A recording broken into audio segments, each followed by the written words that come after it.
Oi, eu sou a Thalita e você está no canal Fronteiras do Além. Aqui você vai mergulhar nas histórias mais sombrias, mas tenha cuidado, pois o que você encontrar por aqui pode acabar seguindo você.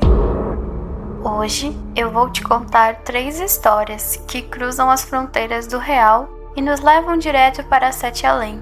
Cada uma delas vai te mostrar que muitas vezes as coisas mais estranhas acontecem quando você menos espera. Pode parecer um dia comum, uma viagem tranquila, uma entrevista de emprego.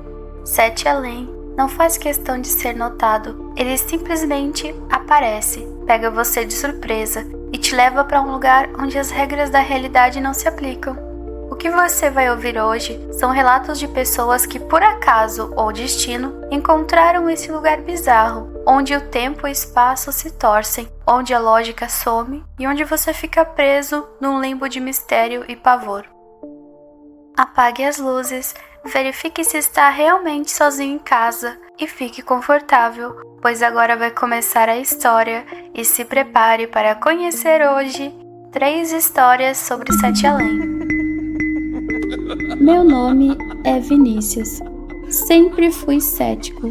Acredito no que vejo e nunca dei muita atenção para essas histórias de fantasmas ou fenômenos inexplicáveis. Para mim, um hospital era apenas um lugar de trabalho, cheio de rotina e profissionalismo. Não era nem um pouco o tipo de lugar onde coisas estranhas poderiam acontecer.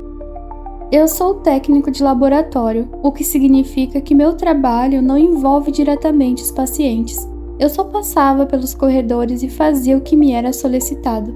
Naquela quinta-feira à noite, no entanto, eu descobri que até os lugares mais familiares podem esconder mistérios que você jamais imaginou. Era uma noite calma. O hospital estava mais silencioso do que o normal, e os corredores estavam vazios. A luz fraca das lâmpadas piscava suavemente, criando uma atmosfera melancólica. Isso até parecia acolhedor, mas no fundo havia algo que me deixava em alerta. Era como se o ambiente estivesse esperando por algo, mas o quê? Não sabia. Eu estava de plantão e a maioria dos pacientes estava dormindo. Tudo parecia seguir o curso usual. Até que me chamaram para fazer um exame em um paciente no quarto 213. Eu conhecia bem o hospital. O quarto 213 ficava no fim do corredor e era um dos quartos mais isolados, o que me fez questionar por que aquele paciente precisava de um exame naquela hora. Quando cheguei à porta, percebi que ela estava ligeiramente entreaberta, algo que nunca acontecia. Normalmente, as portas dos quartos ficavam bem fechadas por questões de privacidade. Hesitei por um momento, mas decidi entrar. A primeira coisa que senti foi o ar denso, pesado, quase sufocante, e um cheiro muito forte de carne podre. O quarto estava escuro, com luzes amareladas, e as paredes pareciam mais sujas do que eu lembrava. Me aproximei da cama, tentando entender o que estava acontecendo. O chão estava manchado, como se tivesse algo derramado ali, mas não conseguia identificar o que era. Perto da cama, 2 outras camas estavam ocupadas por pessoas com aparência de doentes graves. Seus corpos estavam magros, com pele pálida e tossiam com força, cuspindo sangue. Eu dei um passo para trás, sentindo o estômago revirar. Algo estava extremamente errado ali. Olhei para o lado e vi um enfermeiro parado no canto do quarto, com a cabeça baixa, escrevendo algo em uma prancheta. Ele estava muito quieto, quase imóvel. Quando me aproximei e perguntei o que estava acontecendo, ele olhou para mim, mas seus olhos estavam vazios, como se estivesse em outro lugar. Ele falou: "Ela não vai mais sair daqui." Aquelas palavras não fizeram sentido para mim e a sensação de desconforto só aumentou. Perguntei com quem ele estava falando, mas ele se limitou a olhar para a prancheta novamente, como se não me visse mais. A tensão no ar era palpável e eu não conseguia mais entender nada. Decidi sair do quarto. Quando saí, o corredor parecia mais sombrio do que antes. A luz fraca das lâmpadas projetava sombras distorcidas na parede. O hospital estava vazio e o silêncio era ensurdecedor. Não havia barulho de máquinas nem passos de outros funcionários. A sensação de que algo estava errado me acompanhava, mas eu não sabia o que era. Passei pela recepção, olhei rapidamente para os outros médicos e enfermeiros, mas todos pareciam ausentes, como se estivessem ali, mas ao mesmo tempo não. Passei por um corredor e vi algo que me fez parar. Um médico empurrando um carrinho cheio de órgãos humanos expostos.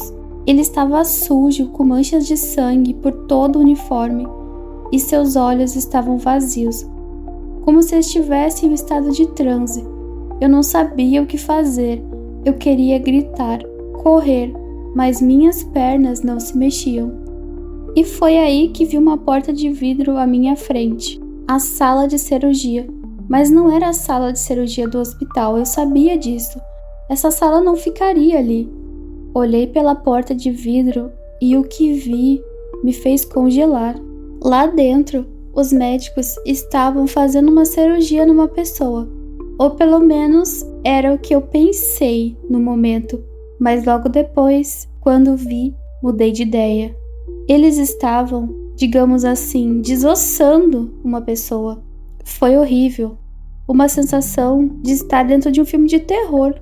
O pânico tomou conta de mim. Eu comecei a correr sem saber para onde estava indo, mas ainda assim sabia que tinha de sair dali. Ouvi passos atrás de mim. Médicos e enfermeiros começaram a me seguir. Eles estavam me perseguindo. Eu sentia a pressão no peito, a respiração ofegante e sabia que eles estavam perto. Algo dentro de mim me dizia que eles sabiam que eu não pertencia àquele lugar. Quando vi o elevador, entrei nele sem pensar. Apertei o botão para o térreo e as portas começaram a se fechar. Eu estava apavorado, desesperado, tentando controlar o pânico que tomava conta de mim. Quando as portas se fecharam, eu fechei os olhos com força, esperando que tudo aquilo fosse um pesadelo. Mas, quando abri os olhos, me vi de volta ao hospital, na recepção. A luz estava normal, as pessoas pareciam bem, como se nada tivesse acontecido. Quando um dos meus colegas de trabalho me olhou surpreso e disse: "Você não ia ajudar no quarto 213?" Então eu congelei. O que ele estava dizendo? Como isso era possível? Eu olhei no relógio da parede e o tempo parecia ter parado, mas era o mesmo horário de antes. O que eu tinha vivido não durou mais do que 20 minutos, mas na minha mente havia sido muito mais. Eu sabia que algo havia acontecido. Algo que não fazia sentido, mas não conseguia explicar. Como que eu havia ido ajudar 9 horas da noite e agora ainda era 9 horas da noite? O que aconteceu? No dia seguinte do ocorrido, eu pedi transferência para trabalhar em outro hospital. Não conseguiria mais trabalhar lá. Aquilo que aconteceu mexeu com a minha cabeça e eu sabia que se continuasse lá, em algum momento, eles iriam me pegar. E até hoje, sempre que passo pela recepção do hospital, o quarto 213 me assombra. E eu me pergunto, o que aconteceu naquela noite? Será que o que eu vi foi real? Ou será que foi minha mente brincando comigo? Não sei, mas uma coisa é certa, nunca mais consegui olhar para um hospital da mesma maneira. E até hoje, mesmo tendo trocado de hospital, morro de medo do quarto 213. Mesmo não sendo o mesmo quarto, ainda assim, morro de medo. Vamos agora à nossa segunda história sobre Sete Além. Eu me chamo Lúcio, e o que eu vou te contar não tem explicação fácil. Até hoje me pergunto se tudo aquilo realmente aconteceu, ou se minha mente piorou no meio da estrada. Era para ser só uma viagem tranquila. Eu e a Ingrid estávamos indo na casa dos parentes dela. Eu conheço aquela estrada como a palma da minha mão. Já passei por ali 1 milhão de vezes com meu pai. Mesmo sem GPS, sabia que ia dar certo. A estrada normalmente é calminha, com árvores verdes e céu limpo. Até aquele dia.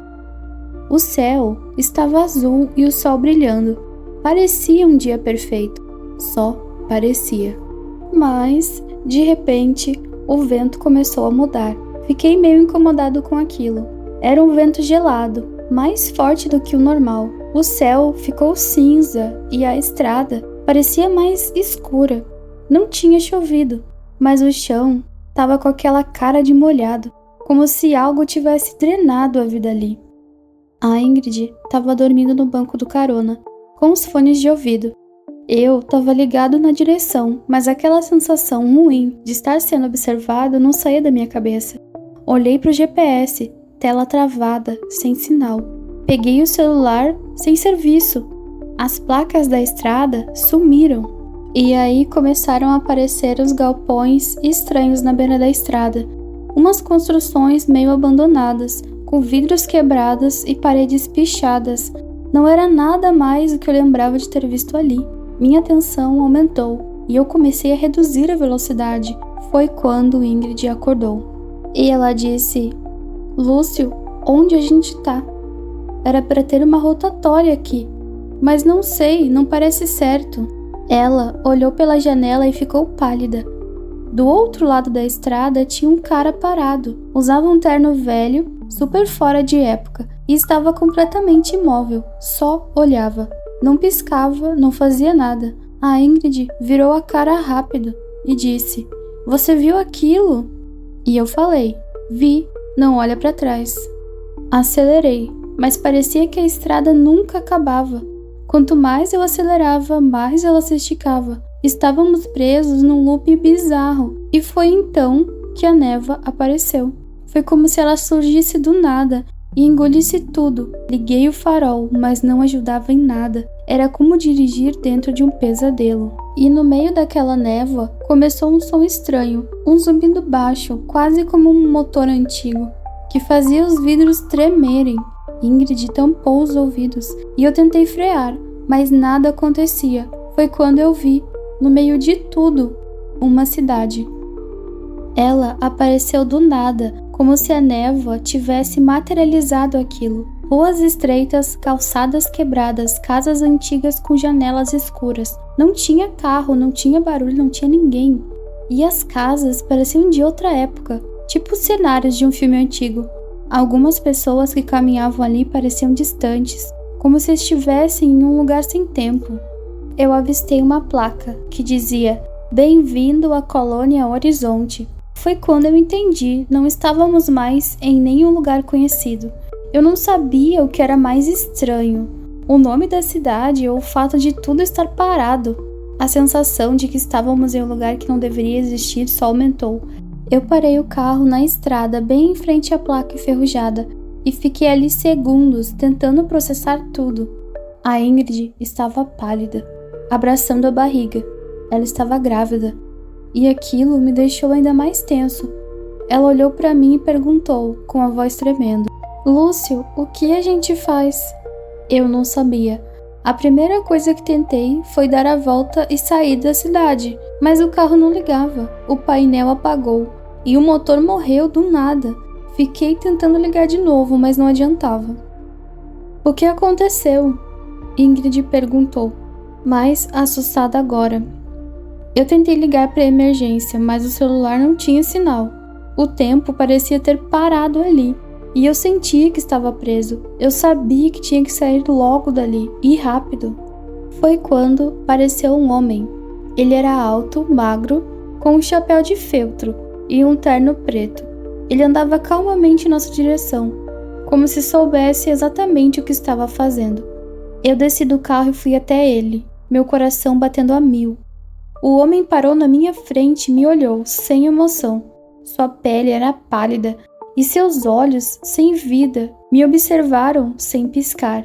Então, eu disse a ele: O carro quebrou e estamos sem sinal. Pode ajudar a gente? Eu tentei manter a calma, mas estava difícil. Ele não respondeu de imediato, ficou me olhando como se estivesse avaliando alguma coisa. Depois, falou com uma voz grave: Vocês não são bem-vindos aqui. Essas palavras ficaram ecoando na minha cabeça. Como assim? Como ele sabia que não éramos daqui? Eu nunca tinha estado num lugar como aquele. E agora ele estava dizendo que a gente não era bem-vindo? Olhei ao redor e vi que as pessoas na rua também estavam nos observando. Com ódio, os olhos deles eram amarelados, fundos, quase brilhando, e o ar tinha um cheiro horrível, como carne podre misturada com mofo. Eu respirei fundo, tentando não pirar. Ingrid estava quieta, com os olhos fixos naquele homem. Eu disse: "O que você quer dizer com isso?" Eu tentei falar, mas a sensação de impotência era esmagadora. Era como se a gente não fosse aceito ali. O homem deu um passo para trás e a névoa começou a envolvê-lo. Ele olhou para a cidade atrás de nós e com a voz baixa e sombria disse: "Aqui, forasteiros não ficam." Antes que eu pudesse dizer mais alguma coisa, ele virou as costas e desapareceu na névoa, como se tivesse se dissolvido no ar. Eu fiquei parado, sem entender nada. Ingrid estava tremendo e parecia estar ainda mais apavorada. Ela me pediu para procurar um banheiro, e a única construção aberta ali era uma loja de antiguidades. A luz lá dentro era fraca, amarelada, e o letreiro rangia com o vento. Ela entrou e eu fiquei do lado de fora, observando o lugar. Quando ela saiu, parecia ainda mais pálida. A gente empurrou o carro até uma leve descida. Deu um tranco e o motor pegou. Não olhamos para trás. Alguns dias depois, quando estávamos voltando para casa, tentei achar a cidade de novo. Pesquisei em tudo quanto é mapa. Aplicativos, fóruns, mais nada. Nem sinal da colônia Horizonte. O lugar parecia ter desaparecido, como se nunca tivesse existido. Às vezes, quando passamos por aquele trecho da estrada, o vento muda. Ele fica gelado, pesado, como um sussurro. Ingrid segura minha mão e a gente não fala nada. Só escuto o vento batendo no vidro, como se estivesse nos reconhecendo. A gente aprendeu que Sete Além não precisa que você se perca, não precisa que você procure. Ela encontra você quando quiser. Vamos agora à nossa terceira história de hoje. Eu me chamo André e o que eu vou te contar aqui eu ainda não consigo processar completamente. Foi algo que aconteceu e ainda assim não parece real, mas naquele dia era tudo real para mim. Era uma manhã comum. Eu estava indo para uma entrevista de emprego, nada demais. Meus amigos e família tinham me dito que aquela empresa era a chance da minha vida. O prédio, um edifício moderno altíssimo, ficava no centro da cidade. Eu nunca tinha entrado naquele tipo de edifício antes, então tudo parecia impressionante. A recepção era limpa, a decoração minimalista e as pessoas que passavam pareciam ocupadas, indo e vindo, como se o mundo lá fora fosse só um borrão. Eu fiz o check-in. A recepcionista me deu um crachá com meu nome. Me mandaram para o elevador. O rapaz que estava comigo na recepção me disse para apertar o botão do 20º andar, onde aconteceria a entrevista. Eu entrei no elevador sozinho e o ambiente ficou silencioso. Quando o elevador começou a subir, algo me deixou desconfortável. Não sabia o que era, mas parecia que o ar estava mais denso, como se o tempo estivesse desacelerando. Eu olhei para o espelho do elevador, mas não me vi refletido. Isso me fez estremecer, mas rapidamente ignorei. Pensei, deve ser o nervosismo. Chegando no 20º andar, a porta do elevador se abriu. O corredor estava vazio, exceto por um homem que estava de pé ao lado de uma porta, como se me aguardasse. Ele usava um terno preto com uma expressão vazia. Seu olhar não se movia, mas parecia me atravessar. E falou com sua voz abafada. André? Ele não parecia olhar para mim, mas para algum ponto além de mim. Então respondi, sim, sou eu. Tentei, parecer calmo, mas meu corpo já começava a reagir com uma sensação estranha. Então ele disse, entre. E ele se afastou, abrindo a porta com um gesto lento. O escritório parecia normal no começo. Era grande, com paredes de vidro que ofereciam uma vista panorâmica da cidade. O ambiente era elegante, mas a iluminação era estranha. O tipo de luz que você sabe que está ali, mas não consegue ver de onde vem. No centro, uma mesa grande, com uma cadeira vazia. A recepcionista estava ali, como se estivesse esperando por mim. Ela sorriu de forma muito forçada, mas o sorriso parecia desconfortável, como se ela tivesse sido treinada para fazer aquilo. Havia algo estranho na sua pele também, como se estivesse pálida demais, mais opaca que o normal. Ela me ofereceu um copo de água, mas eu não quis. Algo me dizia para não aceitar. Então ela disse: "Oi, André, por favor, sente-se. A entrevista vai começar em alguns minutos." Ela tinha uma voz doce, mas mecanicamente cordial. Eu me sentei e comecei a observar o ambiente. Era como se eu estivesse em um daqueles filmes antigos, onde tudo parecia perfeito, mas com uma sensação muito errada por baixo. Eu percebi então que o escritório estava muito silencioso. Não havia o som típico de uma sala de trabalho. Não havia conversas ao fundo ou telefones tocando, ou o som de teclados. Era só o silêncio. Eu tentei me concentrar na entrevista, mas algo estava errado. Meu instinto dizia que eu deveria sair dali, mas o que eu não sabia era que, ao tentar sair, eu estava apenas começando a perceber o quão perdido eu estava. Eu me levantei para ir ao banheiro, e ao passar pelo corredor, vi uma porta que não havia notado antes. Ela estava encostada, quase invisível. A curiosidade me venceu e eu abri, apenas para me deparar com um andar completamente diferente. Era um corredor escuro, sem luzes adequadas. As paredes estavam cobertas por uma camada fina de poeira, como se ninguém tivesse pisado ali há anos. O chão rangia sob meus pés. Eu comecei a andar, meu coração batendo mais rápido. Algo estava muito errado. Cada passo que eu dava parecia me afastar mais ainda da realidade que eu conhecia. Eu estava em um lugar que não deveria existir, ou pelo menos não dentro daquele prédio. Vi uma porta no fim do corredor. Eu sabia que não deveria ir até ela, mas eu estava preso pela curiosidade, como se algo estivesse me chamando. Ao abrir a porta, me deparei com uma sala sem janelas. Era um escritório, mas não parecia real. A mobília estava antiga, como se fosse de outra década. O computador na mesa estava desligado, mas algo me fez me aproximar e ligá-lo. Quando a tela acendeu, eu vi algo que jamais vou esquecer. Vi uma imagem muito bizarra. Era uma cidade diferente. As ruas estavam vazias e as casas pareciam desmoronando. De alguma forma, o céu estava mais escuro que o normal. Mas o mais estranho eram as pessoas que estavam na tela. Elas estavam paradas olhando diretamente para mim, com os olhos vazios, como se não fosse mais humano, sabe? Um som ecoou pela sala. Era como um sussurro suave, mas ao mesmo tempo ameaçador, que dizia: "Você não deveria estar aqui." Eu olhei para trás e na porta da sala uma figura apareceu. Era o mesmo homem de terno, mas ele estava diferente. Seus olhos estavam amarelados, como se ele não fosse mais uma pessoa, mas uma coisa, um reflexo distorcido de algo que existia em outro lugar.